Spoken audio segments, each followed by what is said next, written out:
convincing case suggests lingering questions about the October surprise story that should not be ignored. And someone in Congress seems to be paying attention, according to the American Lawyer story of December 1990.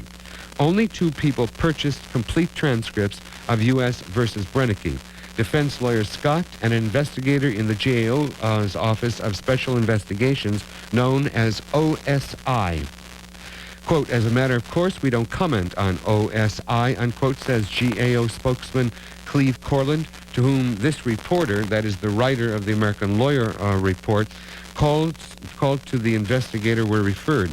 OSI is a small group of trained investigators as opposed to auditors or other evaluators who do work at the request of congressional committees.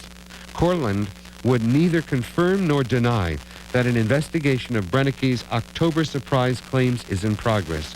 Scott, however, reports that 2 OSI investigators interviewed him in his Denver office in mid-August of 1990, and that 2 other GAO investigators returned for a second interview in mid-September.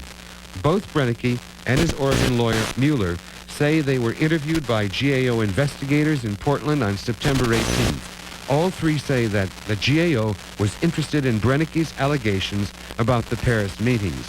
President Bush and Ambassador Gregg may have yet to brush aside an obscure Oregon businessman who claims that he used to work for the CIA.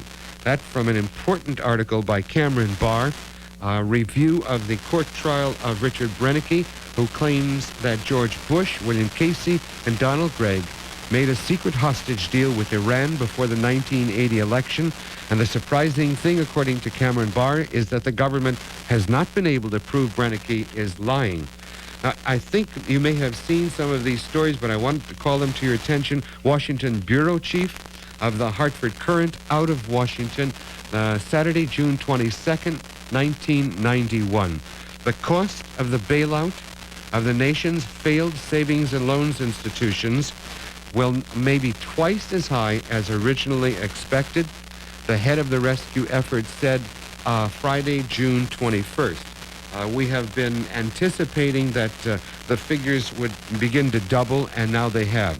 Congress will have to authorize as much as $80 billion more to clean up the mess. L. William Seidman, chairman of the Federal Deposit Insurance Corporation, told the Senate Banking Committee.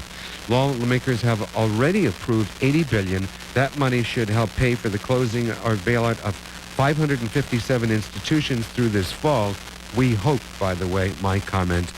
The new money will probably be needed to help 355 more thrifts. More on that story in later editions of Assassination Journal. As we predicted some months ago, a story that we prefer not happen,